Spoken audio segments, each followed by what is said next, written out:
Salufalava, this is Pacific Waves from RNZ Pacific. I'm Susanna Swiswiki. Coming up. General elections should happen within, not after 3 months, within 3 months. The dates are set for Samoa's early election. Also, teacher strike in Vanuatu is ongoing. And there seems to be very distinct groups of people as far back as we can see with these samples. Unlocking ancient Pacific migration secrets. RNZ Pacific Samoa correspondent Nganu Malimana Tipi Autangawaya says the Electoral Commissioner told local media on Thursday that the country's election will be held on the 29th of August. This comes after the dissolution of Parliament on Tuesday. According to Samoa's constitution, an election must be held within the next 3 months. Electoral Commissioner Toliafoa Tuia Filoro Stanley had sought an additional 6 weeks to aid in preparations, but this was declined by the Supreme. Grace Fever I spoke with Nganu Malimana and began by asking him about the decision from the Supreme Court. Tell me about what happened today in court and what the decision was from the Supreme Court. Well, the Supreme Court is simply saying that in their decision, the next election to be held within 3 months after the dissolution of Parliament is mandatory under the Constitution. So that means the application for orders by the Electoral Commissioner for an extension of a month and 2 weeks on top of the 3 months, it's not accepted. But the Chief Judge in the ruling was saying that there is a big gap in the Constitution, and that is something for the next Parliament to look into it. So what is happening now? The Electoral Commission office is going to prepare now for the next general election within 3 months, which means that the 29th of August will be the date for the general election. So the 29th of August was announced today by the Supreme Court. Is that correct, please? No, it wasn't announced. This was from the Electoral Commissioner when we asked him. From the date of the dissolution, which is the 3rd of June, counting up to the 29th of August. So the election is going to happen there. Because the Constitution under Section 64 is saying that the general election should happen within, not after 3 months, within 3 months. So the registration of voters is going to be completed by the end of this month. Wow, that's really fast. So you're saying that by the end of this month, the electoral roll for people to register will be closed. Is that also including political parties that are wanting to register?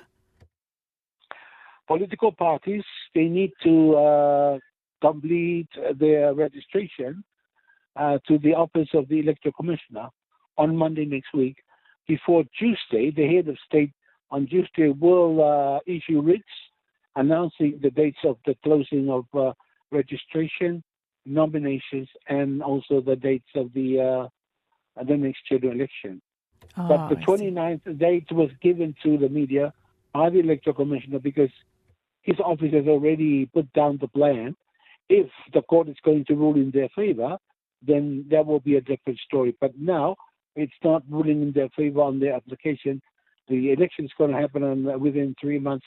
So it's going to be on the 29th of August, and it's going to happen on a Friday. Because according to the Attorney General, when we spoke to her outside of the court, the Constitution is saying that every general election should be held on Friday, not any other day of the week. And so I guess my next question, Nganu Malimana, is do you think there might be some other factors that might come into play? For example, do you think the Electoral Commissioner will appeal this decision? Do you think there'll be some other decisions that might delay this election date? Or no, it looks like the Electoral Commissioner is accepting what the court has come up with today. So that means because they were planning for the election to happen within 3 months according to the Constitution. And they were also planning for the general election to happen if the court is going to rule in their favor. But now it's a different story. So the general election is going to happen within the next 3 months. A ship in Suva harbour capsized after it was removed from a wharf by Fiji ports. Ni-Vanuatu Princess 2 was served a removal notice after not moving from Narayan Jetty since 2019. Caleb Fotheringham has more. Joali Dawaki, the CEO of Maritime Safety Authority Fiji, says Ni-Vanuatu Princess 2 was unmanned when it started sinking at about 4 p.m. on Monday and nobody was injured. The boat just tilted to one side and took in water and it went down. Gaunda Shipping, which owns the vessel, was served a removal notice after Ni-Vanuatu Princess 2 had been at the jetty since 2019. What's served them with a removal notice, and then ports came in with a tug and pulled the vessel out. Once the vessel is being pulled out, it went down. Mr. Thawaki says the ship was a safety risk even prior to it capsizing. It was a risk in all sense of the word risk. Take pace at the wharf, and it's been used by Gaunda Shipping as a dumping ground. And now that it has sunk where there's the channel. Mr. Thawaki says a meeting today would decide what would be done with the ship. He says a containment boom, which is a floating barrier, has been put around the ship in case there are any oil leaks. We have people on watch 24/7. If there's leakage of oil and other chemicals from the vessel. But according to Gaunda Shipping, there's not much inside the vessel. RNZ Pacific reached out to Gaunda Shipping Managing Director George Gaunda, who refused to comment. In Vanuatu, 600 of the country's teachers have been involved in a year-long strike. The industrial action started on June 6 last year over what the teachers' union says are long-running remuneration problems. And joining me to talk more about this is our reporter Te Wila Fuatai, who's been following developments. Hey, Talofalawa Te Wila, can you start by explaining why the strike began a year ago? Yes, malo lava Susanna. So the strike began almost a year ago today over what the Vanuatu Teachers Union says are a range of remuneration problems for its members. Jonathan Yona, the union's General Secretary, says these include basic pay rates for teachers as well as special entitlements for members who are principals and deputy principals. According to Mr. Yona, the problems span a period of 18 years. The industrial action began this time last year after negotiations covering both remuneration and outstanding claims from members broke down. So the parties involved are the union, obviously, 21 individual teachers, the Vanuatu Teaching and Service Commission, which is the agency responsible for appointing and registering teachers, as well as the government. So we also know the industrial action is ongoing and the case is now at the Supreme Court. What's happening there? So the Teaching and Service Commission actually suspended and terminated teachers over the strike. That course of action was subsequently challenged by the teachers' union through a judicial review before the Supreme Court, and that was filed in September last year. The union claimed that the Commission had acted dishonestly and in the absence of good faith or in dereliction of its functions and powers under the law. Then this week, we had details of that Supreme Court decision released. The court quashed last year's decision from the Teaching and Service Commission. It found that the industrial action by the teachers, which is ongoing because an agreement hasn't been reached, was and is lawful. The court also ruled that costs relating to the case, once agreed to by those parties I mentioned earlier, are to be paid by the Teachers and Service Commission. Does that mean a resolution has been reached? Not quite. So after the Supreme Court handed down its decision this week, the Vanuatu government came out and said it would appeal the decision. And that means that the case has been escalated to the Vanuatu Court of Appeal. The government says the impacts of the Supreme Court ruling could affect the future of the country's education system and workforce. The government also said it remained committed to settling all dues legally owed to teachers and that all pay claims that had been submitted and verified as of May 31st were being processed. Now, just on that, it's the second part of that stipulation from the government which is important because it's also said that a large majority of claims that had been made by teachers haven't been able to be assessed and verified due to a lack of justification and documentation. So the Vanuatu Daily Post has also reported on an amount that the government has paid for claims so far. So it's said that the government has paid 2 billion vatu, which is about 16.6 million US dollars. And just to wrap up our talanoa te wila, where to from here? The teachers' union says it's expecting to hear on the appeal case in August. In the wake of the Supreme Court case, Mr. Yona is actually he's called for other union members to join striking teachers in solidarity. So altogether, that union has 2,400 members. When I spoke to him on Thursday, he expected more schools would be closing across Vanuatu as the strike action ramped back up again. He also said that over the past year, with the large number of teachers suspended by the Commission, staff gaps had been plugged by untrained teachers and students. Researchers from Otako Whakaihu Waka, or the University of Otago, are helping to bring clarity to the Great Migration of early Pacific pioneers. A new study published in Nature Ecology and Evolution have noted researchers have recovered the first ancient genomes from Papua New Guinea and the Bismarck Archipelago, unlocking remarkable insights into Pacific island cultures. It's believed that the Lapita people settled in the Bismarck Archipelago over 50,000 years ago, which became the cradle of Lapita cultural complex. I spoke with a co-author of the study, Dr. Monica Tromp, and began by asking her how long she's been researching early Pacific migration.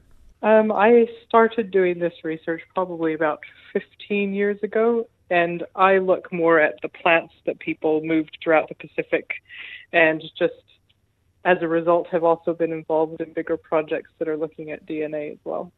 Well, 15 years is a long time, but with this particular research, how were you able to recover the first ancient genomes from PNG and the Bismarck Archipelago? Well, the samples were taken, they were collected quite a long time ago. The excavations have happened over the past 20 years. And the samples initially were not thought to be able to look at DNA because technology hadn't advanced enough. But in the past few years, technology has advanced quite a bit, and we are able now to get really fragmented ancient DNA from hot and humid environments like Papua New Guinea. And so we've now been successful, mostly through the Max Planck Institute, researchers there, Katrine and Johannes, who are some of the main people working on this project, and Dr. Rebecca Kinniston, who did all of the stable isotope work for this paper as well. And through this project, what discoveries were made about our Pacific ancestors? Probably one of the most interesting things is that there seems to be very distinct groups of people, as far back as we can see with these samples, that were not interacting with each other. So they were definitely at least not interacting with each other in a way we can see through genetics. So people weren't intermarrying with each other. They were sticking to their different groups. So the people in Papua New Guinea who were first there came tens of thousands of years ago, around 50,000 years ago. But then another group of people that have become, that were the ancestors of everybody in the Pacific now, came from, so we don't know exactly where, but around Taiwan, around that area. They came down through the Bismarck Archipelago and also mainland Papua New Guinea and spent quite a long time there before they spread out into the wider Pacific, past Tonga and Samoa. And they must have been interacting with each other because they're right next to each other, but they weren't intermarrying or anything like that.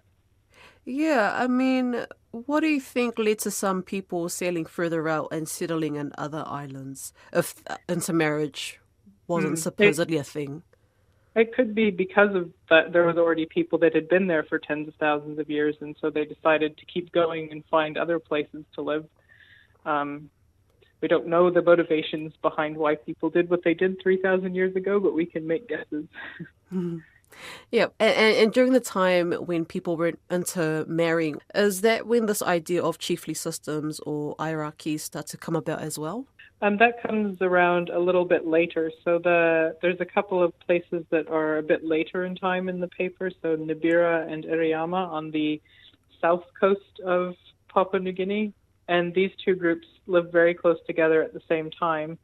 But they, even then, which is only, it's not as long ago, so it's about 500 to 600 years ago, people even then were keeping very separate from each other. So they have different burial traditions, they're eating differently, they look different genetically, so they were still maintaining their distinct populations. And we can see it kind of reflected today in languages because there's hundreds of different languages spoken just in Papua New Guinea. How are Pacific people better off when it comes to this sort of research? I think it besides just being interesting, being able to look at DNA from this far back, although it hasn't been done yet, we can try to find out other things like where different kind of health issues may have come from, or genetically specific things that might have come from different places to help target treatments for people that have this kind of ancestry, because that's been done a lot in Europe and other places where they have these big data sets, but there's not a lot that has been done down in the Pacific. And so hopefully if more things like this can happen, it can not only help people learn more about their ancestors, but also hopefully learn about how that information can help them today. That's Pacific Waves for today. For all episodes, head over to rnz.co.nz/Pacific. We're also on Spotify, Apple and iHeartRadio. From myself and the RNZ Pacific team, tō whā soifua.